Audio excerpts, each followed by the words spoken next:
नमस्कार मित्रों, मैं अंजनी कुमार उपाध्याय आज फिर एक बार आप सभी के बीच उपस्थित हूँ अपने कुछ विचारों को लेकर, कुछ चर्चाएं करने के लिए। मित्रों, आज मैं जिस मुद्दे पर आप सभी के समक्ष अपनी बातें रखना चाहता हूँ, मुझे नहीं पता कि मुझे उस मुद्दे पर बात रखनी चाहिए अथवा नहीं, परंतु मेरे मन में पिछले कई दिनों से कुछ ऐसी बातें थीं जो मन को थोड़ा सा असहज कर रही थी। तो मुझे लगा कि अपने विचार आप सभी से साझा किया जाता है, क्योंकि आप सब मेरे अपने हैं। आप सभी के मार्गदर्शन और आशीर्वाद की मुझे जीवन भर आवश्यकता रहेगी। आप सभी का प्यार दुलार हमेशा हमें यूँ ही मिलता रहे। अगर हमसे कभी कोई त्रुटि भी हो तो आप सब उसे उचित सलाह के माध्यम से दूर करने में मेरी यथोचित मदद करेंगे और सहयोग करेंगे, ऐसी हमें आप सभी से अपेक्षा है। तो आइए आप सबको अपने विचारों से अवगत कराने की एक छोटी सी कोशिश करते हैं। मित्रों, आज का जो हमारा विषय है वो है 2025 का महाकुंभ और आज की सोशल मीडिया।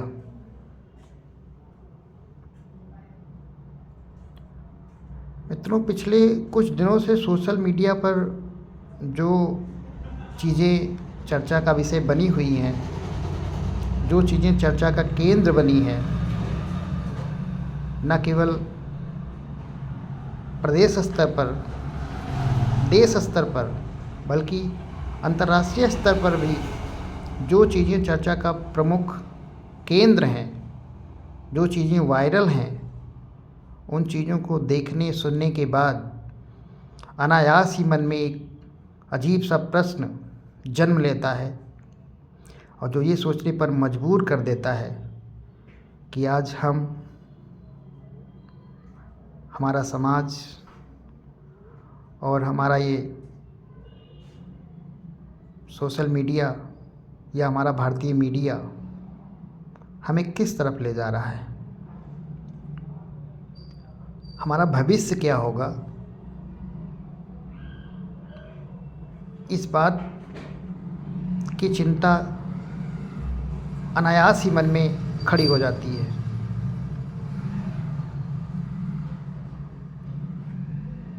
कहते हैं 144 वर्षों के बाद ये पावन अवसर आया है, जब ये महाकुंभ हमारे प्रयागराज में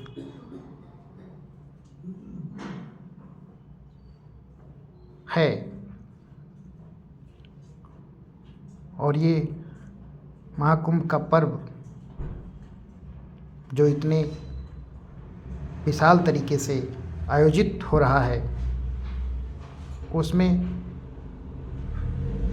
बहुत सारी ऐसी चीज़ें हैं जिनकी किसी एक व्यक्ति के लिए वो चीज़ की कल्पना कर पाना या उसको सही तरीके से परिभाषित कर पाना शायद ही संभव हो। कोई भी कितना विज्ञानी क्यों ना हो, वो हमारे इस महाकुंभ का कोई एक छोटा सा भाग भी अगर उसे परिभाषित करने के लिए, उसको डिफ़ाइन करने के लिए कहा जाए, तो शायद ही कोई ऐसा हो जो उस कुंभ की महत्ता को, कुंभ के जो इम्पोर्टेंस हैं, उसकी जो महत्ता है, उसको कोई बता पाए।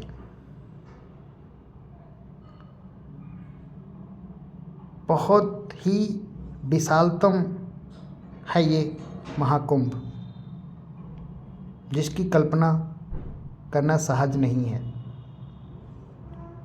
फिर भी पिछले कुछ दिनों के घटनाक्रम से जो चीज़ें हमें सोशल मीडिया के माध्यम से पता चल रही हैं, जो हमारे समक्ष परोसी जा रही हैं, उन चीज़ों को देखने के बाद स्थिति नॉर्मल नहीं प्रतीत होती है। हमारे देश का जो मुख्य मीडिया है उसको भी कभी कभी पता नहीं क्या हो जाता है। उसे भी जहाँ पे अपना कैमरा पहुँचाना चाहिए वहाँ ना पहुँचाकर वो कैमरे को ऐसी जगह ले जाता है जो अनायास ही हमारे भविष्य को खतरे में डालने का काम करता है। आप ज़रा कल्पना करिए कि करोड़ों लोगों की भीड़ जिस कुंभ में होती हो, माफ़ कीजिएगा मेरे शब्दों में, मेरी वाणी में थोड़ी सी मन की जो व्यथा है वो किसी भी रूप में आपके समक्ष प्रस्तुत हो सकती है, बट वो सार्थक ही होगी, ऐसा मैं प्रयास करूँगा। आप कल्पना कीजिए कि जिस महाकुंभ में 3-3.5 करोड़ लोगों ने कुछ ही घंटों में स्नान किया हो, डुबकी लगाई हो, उस महाकुंभ में हमारी सोशल मीडिया के कैमरे केंद्रित हो जाते हैं केवल किसी मोनालिसा की आंखों पर, खो जाते हैं उसकी आंखों की प्रतिभा को देखकर।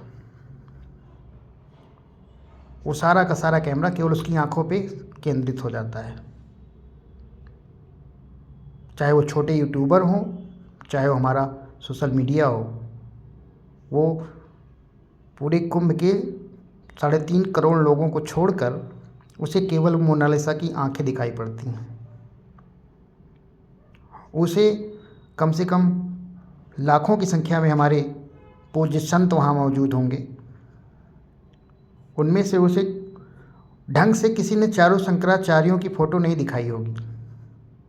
उन लाखों संतों के बीच में हमारी सोशल मीडिया को सिर्फ IITN बाबा दिखाई पड़े, सिर्फ मोनालिसा दिखाई पड़ी, और सिर्फ वो एक मॉडल दिखाई पड़ी जिसका पिछले कुछ महीने पहले इतिहास ही कुछ और था,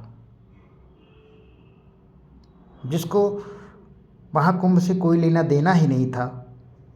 कुछ महीने पहले वो कैसे ही हमारी सोशल मीडिया की बदौलत सेंटर ऑफ अट्रैक्शन बन जाती है।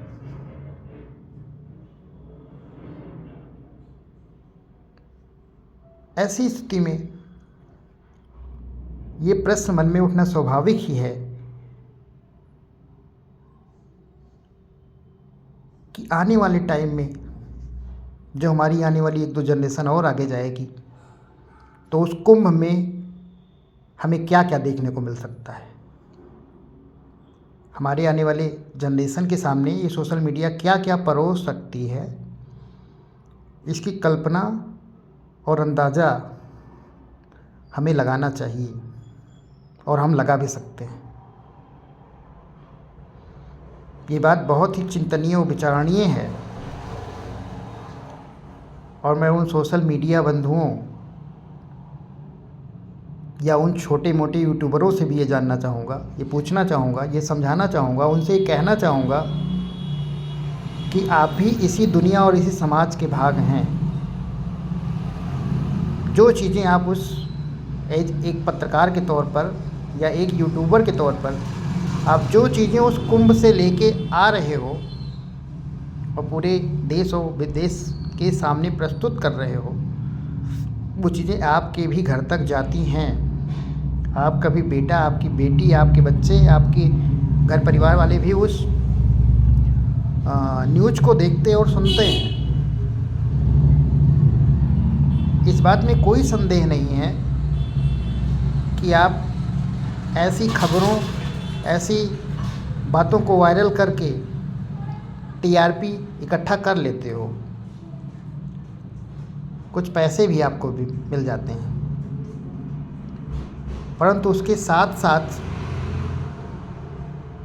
आप जो हमारी भारतीय संस्कृति है,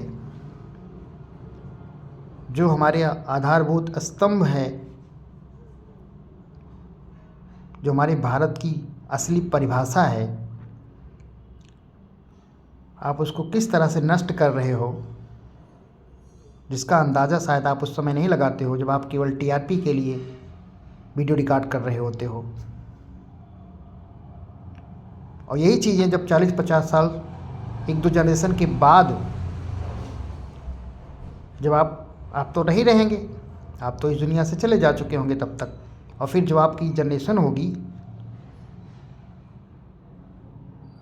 उसके सामने क्या क्या चीज़ें आ सकती हैं, आप इस बात की भी आपको कल्पना करनी चाहिए। जिस रूप में आपने कुंभ को दिखाने का प्रयास किया पिछले कुछ दिनों में, इतने बड़े और महान कुंभ में से केवल इन 4-5 चेहरों को जो आपने वायरल कर दिया और उन्हीं पे पूरा अपना फोकस बनाए रखा, जस्ट बिकॉज ऑफ टीआरपी। आपको कुंभ में एक भी कोई अच्छा साधु संत नहीं दिखा, एक भी पुलिसकर्मी आपको रात भर जागते हुए नहीं दिखा, एक भी दरोगा आपको कर्मठता से अपनी मेहनत करते हुए, नौकरी करते हुए नहीं दिखाई पड़ा, एक भी सफाई कर्मी सही से सफाई करते हुए नहीं दिखा। लाखों की संख्या में केवल हमारे सरकारी कर्मचारी वहाँ लगे हुए हैं, उनकी तकलीफ़ें आपसे नहीं दिखी। उस घाट पे इतनी ठंड में वर्दी पहने हमारे पुलिस कर्मियों की मेहनत आपको नहीं दिखी।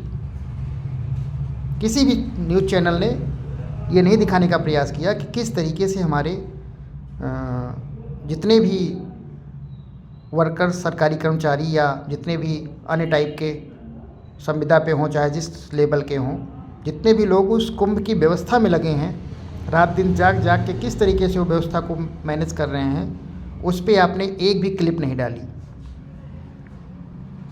बस केवल आप खो गए उस माला बेचने वाली एक बालिका की आंखों में। आप फोकस होके रह गए किसी मॉडल के चेहरे पर। आपका कैमरा घूमता रहा किसी IITian बाबा के तंबू के आसपास। बहुत सारी चीज़ें थी जहाँ पे आप अपने कैमरे को ले जा सकते थे और बहुत अच्छी अच्छी चीज़ें कुंभ में मौजूद हैं जिन्हें आप दिखा सकते थे और धर्म को एक अच्छे तरीके से प्रस्तुत कर सकते थे। बात केवल धर्म की होती तो अलग बात होती। ये हमारी संस्कृति है, ये हमारी विरासत है। आप उस विरासत को नष्ट करने की कोशिश कर रहे हैं और जिस दिन ये हमारी विरासत खतरे में पड़ेगी, नष्ट होगी, उसके लिए सबसे बड़ा उत्तरदायी कारण ये हमारा सोशल मीडिया ही माना जाएगा। और उस समय फिर ये सोशल मीडिया सबसे पहले गर्त में जाएगा। आप एक पत्रकार हैं, आप एक यूट्यूबर हैं, आप इस बात को ध्यान रखिए कि आपके द्वारा बनाई गई एक वीडियो, हर एक वीडियो आपके भी घर परिवार वालों तक पहुंच सकती है और भविष्य में अगर वो पॉजिटिव है तो आपको उसका सकारात्मक प्रभाव दिखेगा और अगर उसका उद्देश्य नेगेटिव है तो वो ऐसा नहीं है कि अगर समाज और हमारा परिवेश दूषित होगा तो उसकी आँच आपके घर तक नहीं पहुँचेगी। जब समाज दूषित रहेगा तो आपका घर भी दूषित रहेगा। अगर पड़ोसी का बच्चा मोबाइल पे गलत चीज़ें देखेगा तो आपका भी बेटा, आपकी भी बेटी, आपके भी बच्चे गलत चीज़ें ही सामने पाएंगे। इसलिए आप सभी से निवेदन है, या मैं अपने सभी मित्रों से निवेदन करूँगा कि जितना हो सके अपने लेवल पे, जितना हमारे बस में है अपने लेवल पे मुझे इतना संतोष रहेगा कम से कम मैंने अपनी बातों को आप सबके समझ तो रखा, इतने में मुझे सुकून रहेगा। कल को आने वाले टाइम में नेक्स्ट अर्ध कुंभ होगा, फिर कुंभ होगा, अगर कुछ मुझे गलत फिर मेरे सामने आया तो कम से कम इतना सुकून रहेगा कि हाँ, मैंने उस समय अपना प्रयास किया था। तो आप सभी से उम्मीद है कि मेरी इस बात को जितना हो सके ज़्यादा से ज़्यादा लोगों तक पहुंचाएं, और आप अपने स्तर पे भी इन चीज़ों को थोड़ा सा सोचें, इस पर चिंतन करें, और अपने हित मित्र के जो मीडिया बंधु हैं उनको इस बात से अवगत कराएं कि ऐसी चीज़ें जो हमारे समाज के लिए, हमारे देश के लिए, हमारे सनातन संस्कृति के लिए और हमारे आने वाली जनरेशन के लिए उचित ना हो, उन चीज़ों से थोड़ा सा बचने का प्रयास करें। और ये जो महाकुंभ की पावन बेला हमारे समक्ष उपस्थित है, हम सौभाग्यशाली हैं कि हमें महाकुंभ देखने को मिलेगा। हमारे पूर्वजों में से सबको नहीं नसीब हुआ होगा कुंभ में जाना, या कुंभ की ये सारी चीज़ें जानने का अवसर उन्हें नहीं प्राप्त हुआ होगा, क्योंकि उस समय सोशल मीडिया नहीं था और सभी के पेरेंट्स पहुंच नहीं पाए होंगे। हम सौभाग्यशाली हैं कि हमें कुंभ का इतना विशालतम और भव्य रूप देखने को मिल रहा है। तो इस भव्य रूप को हम और भव्य बनाने का प्रयास करें, उसकी अच्छाइयों को दिखाने का प्रयास करें। जब कोई भी कार्यक्रम, कोई भी भव्य बड़े लेवल का कार्य होता है, उसमें कुछ अच्छाइयाँ होती हैं, कुछ कमियाँ होती हैं। हम जब 200 लोगों का प्रोग्राम करते हैं तो दूसरा सिस्टम होता है, 2000 हो जाते हैं तो सिस्टम कुछ और हो जाता है, 2 लाख हो जाएगा सिस्टम और हो जाएगा। यहाँ तो बात ही करोड़ों में हो रही है, तो कुछ कमी, कुछ अच्छाई होना स्वाभाविक है। लेकिन माफ़ कीजिएगा, अगर आपके कैमरे केवल किसी एक बालिका की आंखों पे टिक जाएंगे, किसी एक मॉडल के चेहरे पे टिक जाएंगे, किसी एक IAITN बाबा के पंडाल पे ही टिके रहेंगे, तो यकीन मानिए वर्तमान और भविष्य दोनों आपसे प्रश्न पूछेगा। और फिर एक दिन ऐसा भी आएगा कि आप खुद अपनी वैल्यू को कम कर लेंगे और फिर आपके अस्तित्व पे संकट आने लगेगा। हमें उम्मीद है इन चीज़ों पे थोड़ा सा लगाम लगाने का काम आप लोग करेंगे। अगर थोड़ा सा भी किसी एक यूट्यूबर, किसी एक मीडिया कर्मी ने भी इन चीज़ों को समझा और हमारे मित्रों ने, हमारे बड़े भाइयों ने, हमारे शुभचिंतकों ने इस चीज़ को मंथन किया, तो मैं ये मानूँगा कि मेरा विचार सफल रहा और मेरी बातें आपके समझ रखना सार्थक रहा। इसी के साथ मैं अपनी वाणी को आज यहीं पर विराम दूंगा और आप सभी से उम्मीद करूंगा कि सोशल मीडिया को थोड़ा सा विशेष तौर पर ध्यान देते हुए उचित तरीके से प्रयोग करने की कोशिश करेंगे। बहुत बड़ा क्षेत्र है, बहुत सारी बातें हैं, बहुत चीज़ें कही जा सकती हैं, बट अभी आज के लिए फ़िलहाल इतना ही काफ़ी है। जय श्री राम।